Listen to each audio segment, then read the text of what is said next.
Medical kidnapping. This is Conversations with Cousin Carlie. Herpes could never. Herpes could never break me, could never again make me feel less of.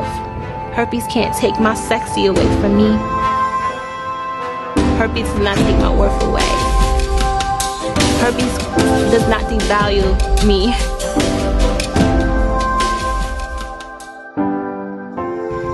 Herpes can never.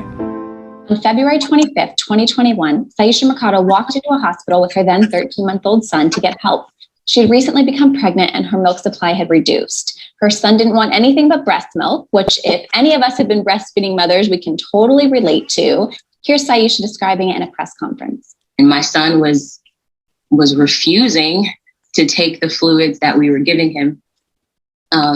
He wanted mama's breast milk, like a lot of breastfeeding babies do. And she was getting worried, so she went to the hospital for help getting him fluids. But walking into Johns Hopkins All Children's Hospital in St. Petersburg, Florida, would lead to the most traumatizing events of this family's life. It ended with her son being taken away from her over claims that she refused to give him a vitamin B12 shot.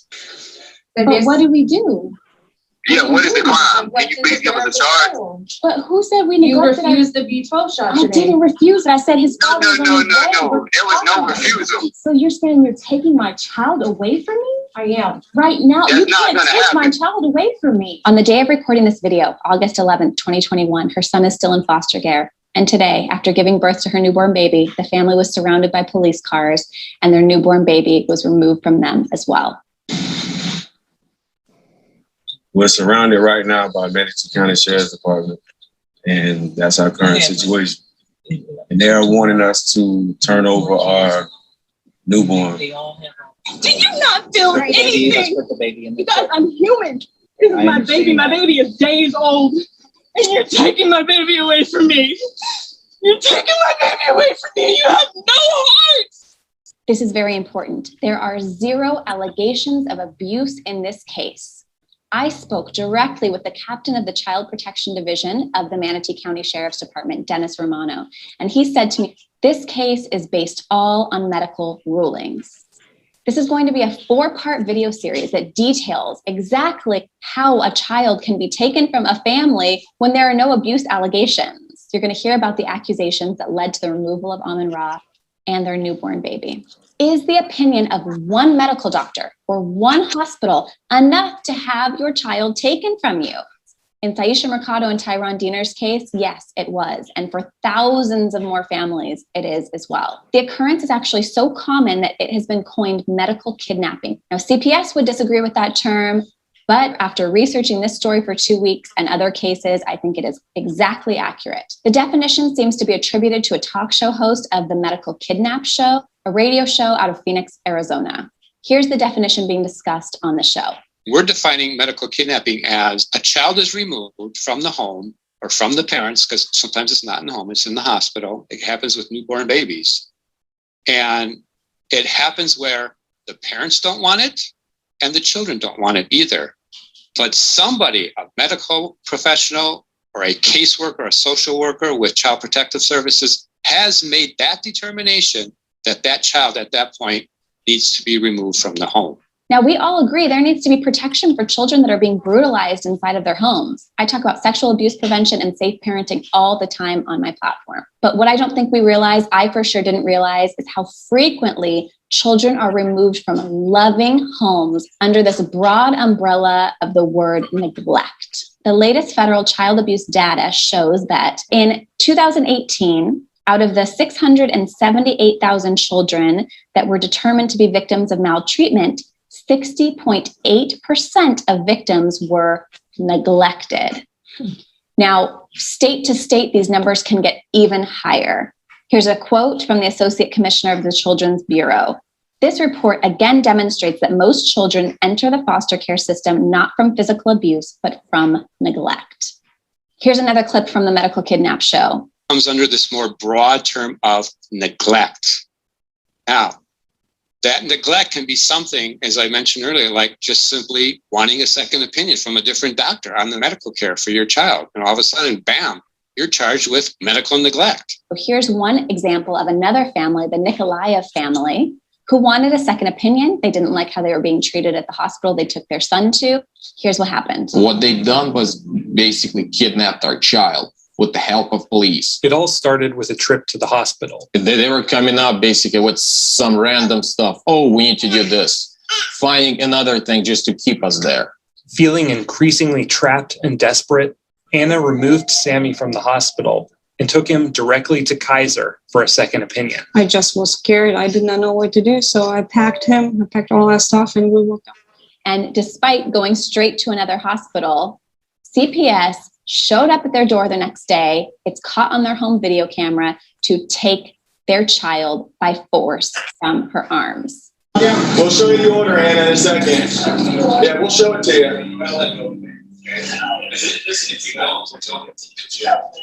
Because right now, you're delayed. You're going to be resisting.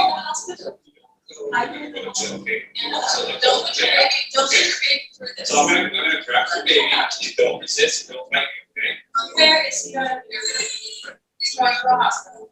Which one? Which one? We're not going to tell you right now because I don't think you're acting, rationally right now.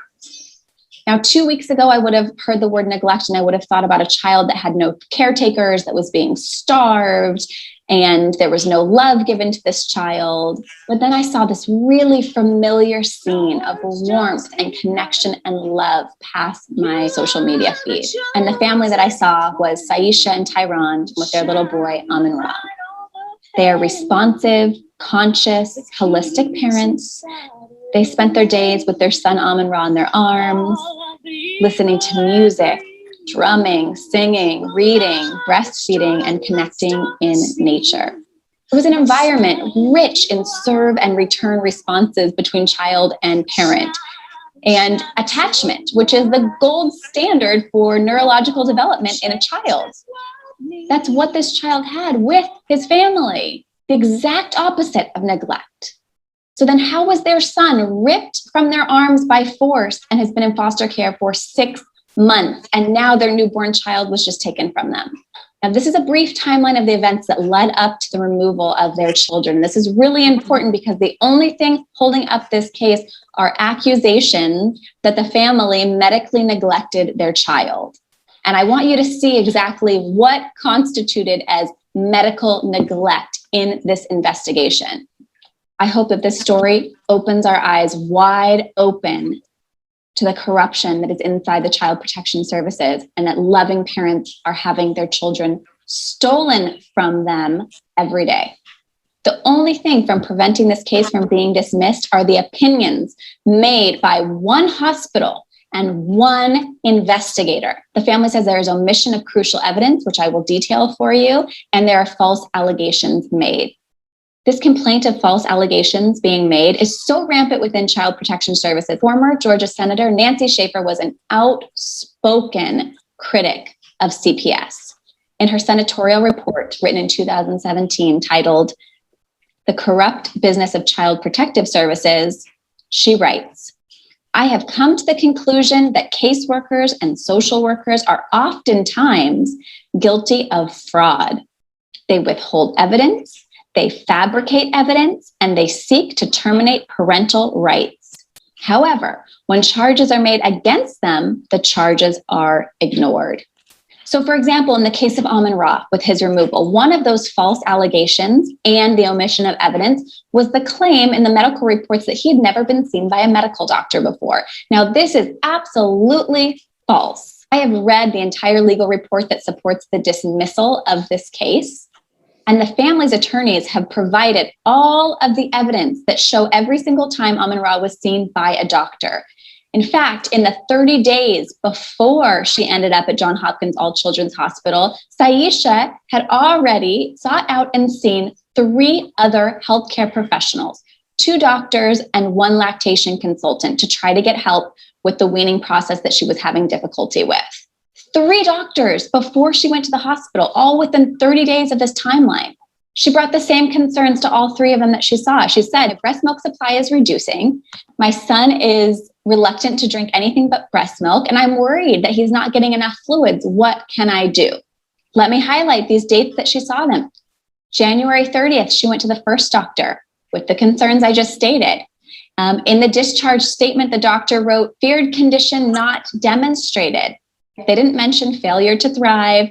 They said she's doing fine, see a lactation consultant, and keep doing what you're doing. 2 days later, on February 1st, she goes and sees a registered nurse and international board certified lactation consultant. Again, brings the same concerns. The lactation consultant gives her lots of ideas of ways that she can encourage Amin-Ra to drink other fluids, including an SNS pump, which is the supplemental nursing system, which is a little tube that would deliver fluid besides breast milk while the child is trying to get breast milk. Saisha purchased the pump and she tried it. But then a few weeks later, on February 25th, she still felt that, you know what, we're not making the progress that I want to see. He's still showing reluctance to anything but breast milk. This is just seeming so hard, and she needed more support. So she scheduled a teledoc appointment, and this doctor on the screen on the teledoc appointment told her maybe he has a virus, and told Saisha go ahead and go back to the hospital to see if that was the case. So on that same day as the teledoc appointment, when the doctor suggested that maybe he had a virus and that could be preventing him from drinking other fluids and wanting to eat a lot of food, she took him that same exact day to Johns Hopkins All Children's Hospital in St. Petersburg, Florida. She walked in with the same concern she brought to 3 other healthcare professionals. You guys see this, right? These are parents very concerned with the well-being of their child, the exact opposite of neglectful, right? This mother came to this hospital for help. And we're just gonna stop it. Mm-hmm. How do you even protect your child? How? How do you what, you said? How do you protect your child? Right. Right. If hearing about this story has like she said, opened my eyes, because I've heard about unfair cases, and, you know, piling on offenses to be able to build a case to remove a child from a home. But I've never seen a child that looked that healthy, right? That looked that healthy, that looked that cared for, whose parents were like so attentive. And hear that something like a situation like that, this would be the family who had their son removed. Like my mind is blown. My mind is blown, because it's like, so what rights do we have to our children? You know?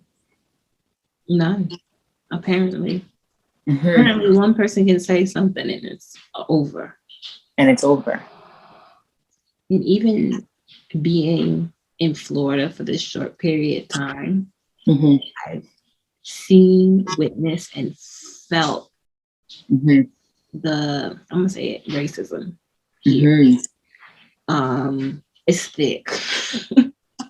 So I immediately, my head goes into that. And then she shows the other parents who they tried to take the child from, but they had an accent. So they seemed like they might be, you know, not from here, immigrants. Right. What they say, the hospital is to the Black woman and child what the prisons are to the Black men. Yeah. That's what this whole story is screaming at me right now. Mm-hmm. Sad. I can't imagine. My son is tall and skinny. Okay. Mm-hmm. He is skinny. And what if someone would have taken from me because of that? Mm-hmm. I don't know. And I think the big part that sticks out to me too is when you choose to have your children in a natural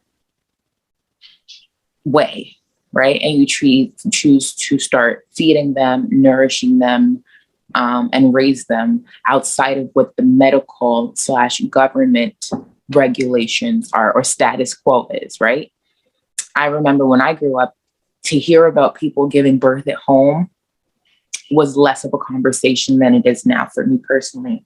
And then over time, I started to realize there were people who were giving birth in their home. Sometimes I would hear about stories where they would delay reporting the birth. I heard about people who were able to keep the umbilical cord and the sac attached to their child until it decided to leave. It's called a lotus birth. I've heard about people finding or needing to find the right type of documentation to refuse certain vaccinations from their baby that they didn't want their babies to have, right? And Pause you real fast. I'm sorry. This is Niles' doctor. odds. My bad, cousin. It's okay. I didn't even want to answer that call. I know. And look, and what we're talking about, like, so I would hear about all these different methods that parents would use to keep certain type of, drugs out of their children's systems, different types of medicines, wanting to go and make sure their child up to a certain point could be as like naturally nourished as possible, right? And it sounds very attractive to me, right? Seeing the way that a lot of these babies are, when they're born, the alertness that they are born with, the cognitive abilities they have, they display at like a really young age, the way that they are able to fight different common colds, if they even end up getting common colds within their first year and second year of life, because of the, the foods that their parents are giving them, or the way that the mother eats while breastfeeding, and all of these different things I learn about. But then now it's like I'm hearing more and more about cases where it's like mother or parents versus hospitals, parents versus CPS, parents versus social workers. And it confuses me. Who's parent?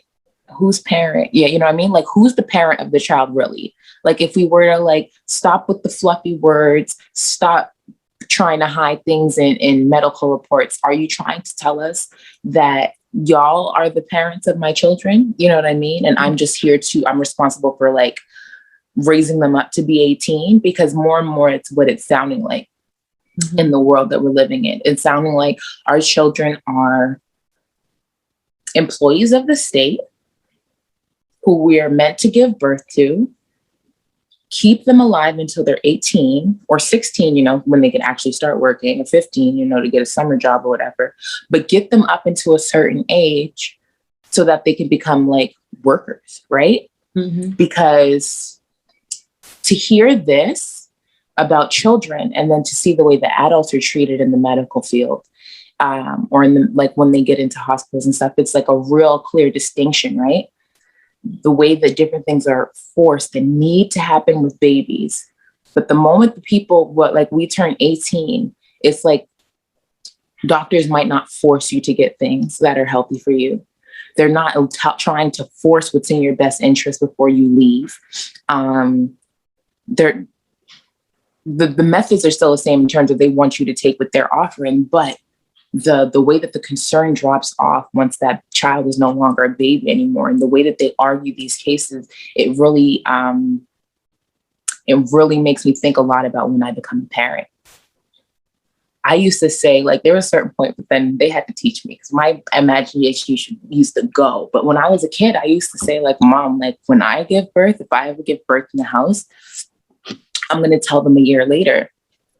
And my mom was like, Carlie, that's not possible. It's not possible for you to hold your baby that long and not get in trouble for it later. So like, no, like that's not how it would get done. It's possible for you to be able to have a baby at home, but you'd have to tell somebody that the baby was born. And my whole thing was just wrapped around why. There's some people that live off grid. Not to cut you off, but there's some people who don't even get their kids' social security numbers. Exactly. You have that option. I had that option. I wish I was who I am today when I had Niall. But they asked me, is your son getting a social security number? And that was the first time I learned that maybe he doesn't need a social security number. Right. But to do things, to put him in places, to have him seen, he has to have that number. He has to have it. Yeah. So hearing about this made me think about parenthood on all levels, for me and other people who have not had children yet but want to, for people who have one child, for people who have multiple children that are at different ages. And it's just made me think, like, the battle that parents go through just to keep their children. It's like, you think that the crazy stuff doesn't happen until your child gets grown, and you think like, oh, this is where the police can step in and make up lies about my children or make inferences about my children. But before that, it's about me. It's about the parent and what type of accusations you could put on me in order to have access to my child. You know what I mean? And for this case specifically, to hear that it was about a B12 shot, I know some adults begging their doctors for B12 shots that can't get it. You know what I mean? I know people, I've had to be in a hospital before where I asked for a specific, what did I ask for? I asked for a CT scan. And the doctor told me no. I was having pain in my abdomen. I had no idea where it was coming from. I knew I had been tested, and there was no indication to show that it was anything related to that. My periods are extremely regular. They're like clockwork. So I've never had an issue with that. You know, all of these different questions that my doctor had went through with me, there was nothing to point to why I was having this pain, right? And she refused. And I had to use this thing that I learned on the internet, which was like, okay, no problem. I didn't give her any attitude or anything, but I had to ask her. So I would like for you to write down. She was like, is there anything else I can help you with? And I was like, yes. Can you just write down the reason why you're refusing my CT scan in the note that you put for our appointment today? And immediately she just turned around, like she stopped in her tracks and was like, well, I'm not trying to be mean. I didn't say no because I'm trying to be mean. I said that because we're probably not going to be able to find, and she went on and on about the reasons why she was saying no before. But in turn, she ended up saying, you know what, I'm going to give you a referral to get a CT scan. And this is where you're going to have to go to get it done. This is the places I recommend. And her whole tune changed. Mm-hmm. Her whole tune changed. But for me, when I'm an adult who has had different damage done to my body, have eaten loads of junk in my lifetime, and walking through pollution every day. You know what I mean? I'm a smoker, a drinker, all of these different things, predisposed to stuff. And I have to manipulate you or use a scare tactic to get my doctor to get me to get a CT scan. And mind you, I live in Canada where we have social services, right? Where medical examinations and most of that are free. And I had to use those tactics to get that done. But I'm hearing about a baby whose parents did not really, but the lie is that refused a B12 shot. And I see people out here waiting for knee surgeries, begging for x-rays, begging for ultrasounds of their uterus, you know, waiting to be assessed for mental illness. You know what I mean? Waiting for different diagnoses for cognitive deficient delays. And so when I hear doctors making cases against medical neglect, when I see medical neglect run rampant with adults, it really confuses me as to what the motive is, because it's like we want your child to live and thrive up to a certain point. Once you're 18, it's like that care goes out the window. You know what I'm saying? And so it makes me question all of it. And it's to see the healthiest little boy. You know what I mean? If you look at the video of him, like, look at that little boy. And you know what else it makes me question though? Is do they want your baby to live and thrive for real? Right. Putting them in a foster home. Right. Away from a happy, loving family. Right. Were they really going to give your baby a B12 shot? Were they going to give your baby something else? Yes. Maybe going to become an experiment? It's like, it raises a lot of questions. A lot of questions, because to see that, I'm looking at the baby getting the guitar played in front of him. He's getting sang to. He's playing the drums. He's getting books read to him. And I'm just thinking, what is his life? Has his life looked like in the last 5 months since not being with his parents? You know what I mean? Is he getting in nature the way that his parents were putting him in nature? Is he being put around all the stimulants they were putting him around? Is he being activated the way they were activating him?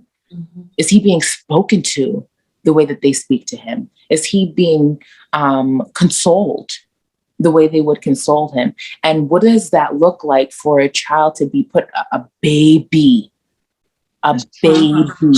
right? Trauma. And it sounds traumatic because it's like November, and this is for a court case. Yeah. I'm 31 years old. To go 9 months for me being grown and somebody saying like, you're not going to see anybody in your family. You're going to have scheduled visits. You know, that sounds like a prisoner. Sounds like a prisoner. Yeah, it does sound like prison. Right? Mm-hmm.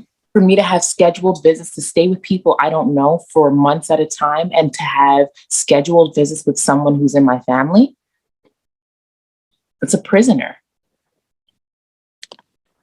And it makes me so nervous. To have kids.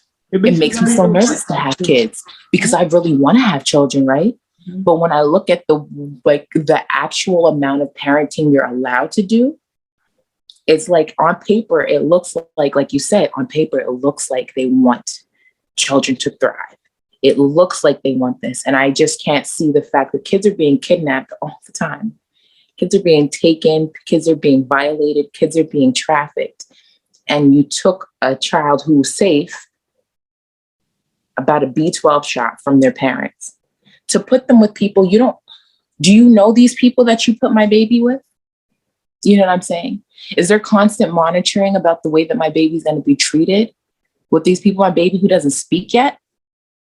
You know, the times I've heard about, and I've been in foster care, the different things that go on because it can happen being unchecked, because at one point you were deemed to be responsible enough to care for someone else's child.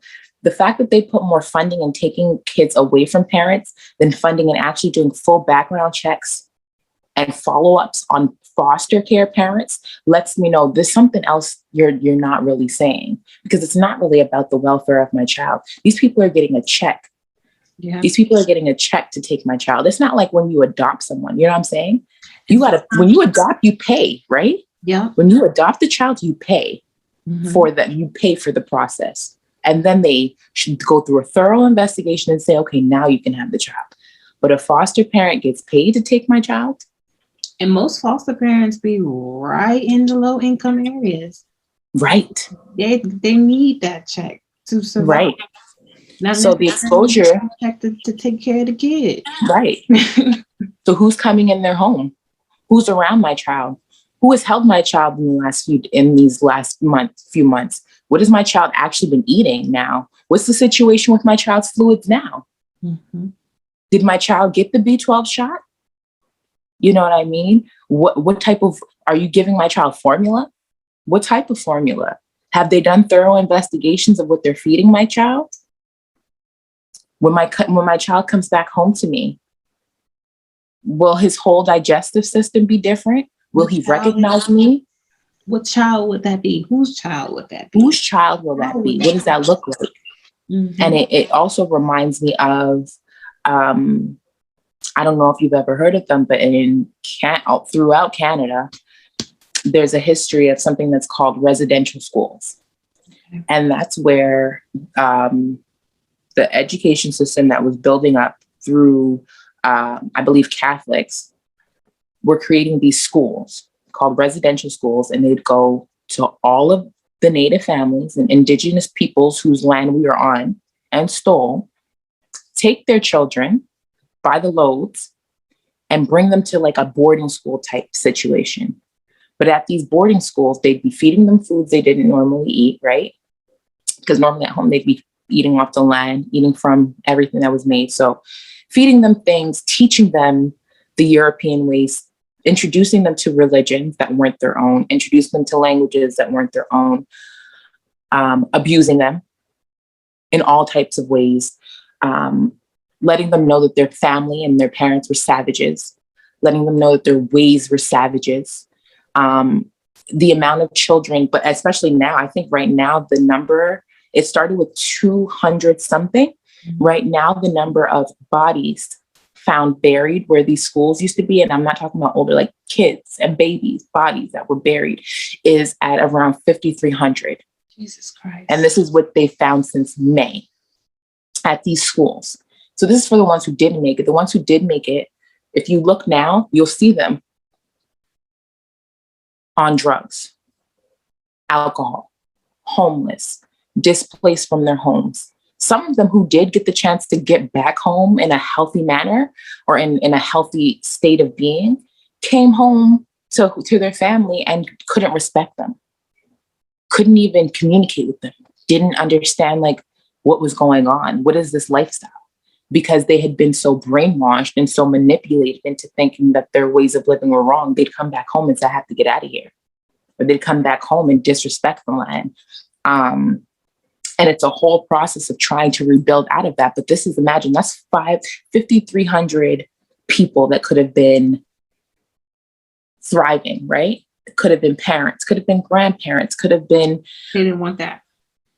Didn't want that. And so it just makes me think about the way that, what are people thinking when they take a child from the home, really? You put them in foster care.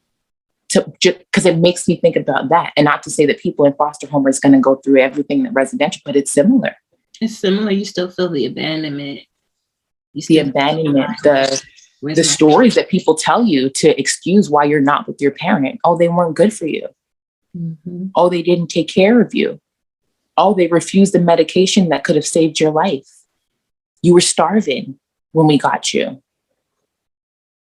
Your parents were neglectful when you got here. That's the reason that we took them. We'd never take a child from a safe home. We'd never do that. So what does a child do when they're now connected to, you know what I'm saying? You go from being firstborn son, apple of your mom's eye, your parents' eye, all of these things to now you have a point in time where now you're a foster child. That's a lot to psychologically deal with. Even if you end up back with your parents, like me, like let's say, right? There's a relearning and unlearning period you have to go through when you've been taken from your parent. There's a respect that has to be built all the way back again. There's a reconnection you have to make with your mother, for your mother to be like, does my child recognize me? I carried this child. I nourished this child. I prayed for this child. I fed this child. I did all of these things. And now I have to reconnect to make sure that they know, like, I'm your mom. Yeah. I'm your mother. I do love you. Yes, they took you away from me, but I actually care for you. And having to regain that trust between parent and child and all of the other family members. Because then the other part that I don't know if she didn't mention it in the video was there were other family members who were suitable to stay with. It wouldn't even bring up. And they did not leave the babies with the family. And so for me, this, I don't know, like, I don't have a conclusion for it. Me neither. I don't have a conclusion for it. But what I do know, what this did for me is to increase my awareness, tremendously, do my proper research, because for me, I'm not going to make this world suppress my desire and want for children. But I know it's not just as simple as let me get pregnant and have a baby in this world, because I'm getting faced with too many realities that it's not that simple. It's not just like make a baby, raise a baby, create a life for them. You want to have money. You want to make sure you have a Black medical physician, a right? Hospital, education, safe, just to feel safe, education, advocacy. That's how it's like kind of wanting to have a lawyer before I even give birth. So I know. Down to school. Now I just started school and it's like a white school. And I feel uncomfortable every single time I drop him off. this is my third time dropping him off, but I just have such a distaste for the education system, especially when it's white schools, because I seen me go through the education system, and I seen them teach me how to praise a man who raped and killed all of my ancestors. Teach me how to celebrate the 4th of July and tell me that everyone that looks like me were just slaves. And I've seen that dynamic. So it's like, this is my son going to school to learn the same shit. Right. Figure out homeschooling and figure out if there is any Black schools in the area. And right. It's just ridiculous that we have to feel this way. It's sad that one type of person can feel safe with the hospitals and schools and police, and then another type of person feels unsafe when police come around when they go into a hospital and when they're taking their kids to school. Not fair. But I'm gonna put a cap on the conversation. Yes. Please comment your thoughts. I don't know if we protect it after we drop this. I don't know if we safe after dropping this video, but please comment your reports down below. Medical kidnapping. What do you think? Yeah.